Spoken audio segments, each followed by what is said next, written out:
এই জন্য বন্ধু আমার, একটা ছেলে হলেও ভাই, 10টা ছেলে হইলেও ভাই, তুমি তোমাকে চিনো, কেন আল্লাহকে না ডাকে?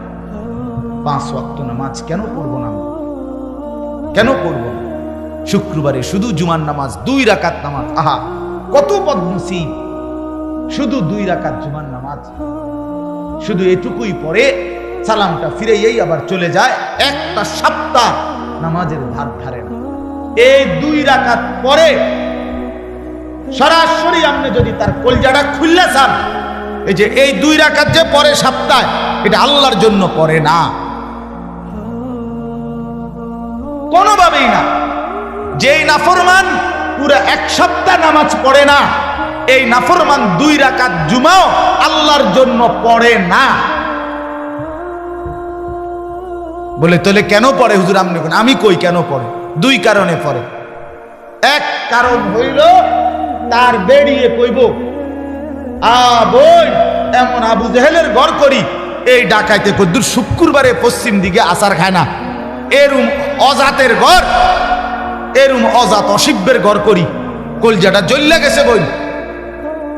এই শর্মে 2 রাকাত নামাজ পড়তে আসে, নাহলে হে কোনো নামাজ পড়ি না। বেড় হে বিড়ি খাইয়ে তো কুল পায় না, হে নামাজ পড়তে, হে মুত্তাই তো কুল পায় না। আর 2 নাম্বার কি? 2 নাম্বার কারণ হইল গ্রামবাসী হাঁটতে চলতে কইব, আরে কিতারে তুই কিতারে, আবু জেহেল তো দেখি নাই, কিন্তু তোরে দেখতে চিনছি, আবু জেহেল এরম আছিল। ইন্নারিল্লাহ, তুই তো কদ্দুর শুক্রবারেও মসজিদে আইস না, তোর মতো এই জিদারে আবু জেহেল রে, তোর লগে তো কুরবানিও দেওয়া যাইতো না, তোরে তো আমগো কবরস্থানও কি করন যাইতো না। এই শর্মে এই শুক্রবার বুঝেন নাই তো? শুক্রবারের জুমার নামাজ যদি আপনি আল্লাহর জন্য পড়ে থাকেন, আমরা যদি বলেন না আমি হুজুর এই 2 কারণে পড়ি নাই, আল্লাহর জন্য পড়ছি, তাহলে আপনি বলেন আল্লাহর জন্য আসর পড়লেন না কেন? আমারে পরিষ্কার জবাব দাও ভাই। আর নাই তো দ্বিতীয় আরেক কারণ হইতে পারে, কোন শয়তানে, কোন ইবলিস এরে বলে দিছে যে শুধু 2 রাকাত নামাজ পড়লেই জুমার দিন চলে, বাকি যে নামাজ পড়তে কইছে হুজুর রেডি বানাইয়া কর। নাই তো বিকল্প একটা কারণ কি আপনি বের করে? এই লোকটা নামাজ না পড়ার কারণ, আল্লাহর জন্য যদি পড়তো, আল্লাহ পাক আসরের নামাজে আল্লাহ ফরজ করে নাই, মাগরিব আল্লাহ ফরজ করে নাই, কথা বলেন না কেন? 5 ওয়াক্ত নামাজ আল্লাহ ফরজ করে নাই, পড়ে না কেন? ফজরের নামাজের সময় সমস্যা কি? ফজরের নামাজের সময় অফিস খোলা, ফজরের নামাজের সময় ব্যবসা খোলা, ফজরের নামাজের সময় দোকান খোলা, ফজরের নামাজের সময় সিএনজি খোলা, ফজরের নামাজে শুধু ঘুম। তুমি ঘুমের কাছে হেরে গেলা, তোমার মতো অপদার্থ দিয়া কি কাম হবে? তুমি পৃথিবীর কি করবা? ভাত ছাড়া, খানা ছাড়া, আর হোতা ছাড়া, পেশাব পায়খানা ছাড়া তুমি কামটা করবা? সামান্য ঘুমের কাছে মোমেন হেরে যায় কেন? যার আখিরাত আছে, যার কবর আছে। রাসূলুল্লাহ সাল্লাল্লাহু আলাইহি সাল্লামের হাদিস শুনেন, নবীজি বলছেন পরিষ্কার, ওয়া ইল্লা আসবাহা খাবিসান নফস কাসলানা। নবীজির পরিষ্কার হাদিস। ছেলেরা শোনো, বাপ লজ্জা যদি থাকে শোনো, তুমি যদি মুসলমান মায়ের দুধ খাইয়া থাকো, তুমি যদি এক মুসলমান বাবার ঘরে বড় হয়ে থাকো, তোমারে মা দুধ খাওয়াইছে, সিনেমার নর্তকী তোমারে বড় করে নাই বেটা, সিনেমার নর্তকীর কাছে জীবন দিয়া দিলা, ফুটবলের খেলোয়াড়, ক্রিকেট খেলোয়াড়ের কাছে নিজের শরীর, দেহ, যৌবন, নিজের দিমাগ দিয়া দিলা, ওই জানোয়ার তোমারে বড় করছে। তোমারে তোমার পবিত্র বাপ বড় করছিল, তুমি তোমার বাবের মুখে এভাবে চুনকালি মাখলা কেন?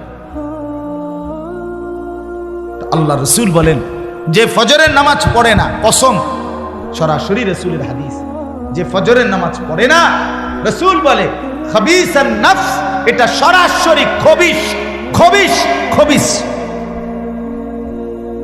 আল্লাহর কসম, রসুল বলছে এটা খবিশ, খবিশ। এটা চেহারা সুরত দেখো, এটা খবিশ, এটা শরীর দেখো, খবিশের মতো দুর্গন্ধ ফেসাবেন, মুত্তা ফানি লয় না, খবিশ এটা রসুল বলছে। আর হাদিসে ডাইরেক্ট আছে, নবীজি বাথরুমে ঢুকতে, পেশাব পায়খানায় ঢুকতে খবিশ থেকে পানাহ চাইতেন, ঠিক কিনা কন? বাথরুমে ঢুকার দোয়া না এটা? আল্লাহুম্মা ইন্নী আউযু বিকা মিনাল খুবুসি ওয়াল খাবাইস। আল্লাহ, কবিশ থেকে পানাহ চাই। তার মানে কবিশ পেশাব পায়খানায় থাকে। এই খবিসের গন্তব্য পেশাব পায়খানা। রাসূলুল্লাহ সাল্লাল্লাহু আলাইহি সাল্লামের জামানায় হাদিসে আছে, নবীজি যাকে সন্দেহ করতেন মুনাফিক, প্রকৃত মুসলমান হয় নাই, মুখে বলছে শুধু, কসম, নবী ফজরের ওয়াক্তে মসজিদে নামাজ পড়াইয়া সালাম ফিরাইয়া ঘুরে সাহাবীদেরকে জিজ্ঞেস করতেন নাম ধরে, আফিল মসজিদে ফুলান ফুলান, মসজিদে অমুক আছে অমুক আছে। সাহাবীরা ডানে বামে তাকাইয়া বলতেন নাই। রাসূলুল্লাহ বলতেন, এর মুনাফিক হওয়ার ব্যাপারে সন্দেহ করছিলাম, এখন নিশ্চিত হলাম। এজন্য তোমরা যারা ফজরের নামাজ পড়ো না, তোমরা ভোটার আইডি কার্ডে ধর্মের পরিচয়ে ইসলাম লেখো না, মুনাফিক লেখো। তোমরা যারা ফজরের নামাজ পড়ো না, যখন পাসপোর্ট করবা, পাসপোর্টে ধর্মের পরিচয়ে মুসলমান লেখো না, মুনাফিক লেখো। মুনাফিক মুনাফিক লেখো। ভাতে তো জীবন, খাও ভাত। মানুষের বেটি সাউনে তো জিন্দিগি, দেখো কোনো অসুবিধা। খারাইয়া মতন, এটাই তো জিন্দিগি, মতন। এই জীবন ভর মুততে যাবে, কামে লাগলে না আর কি, কোনো কাজে লাগলো না। আল্লাহ আমাদেরকে মাফ করে দেন।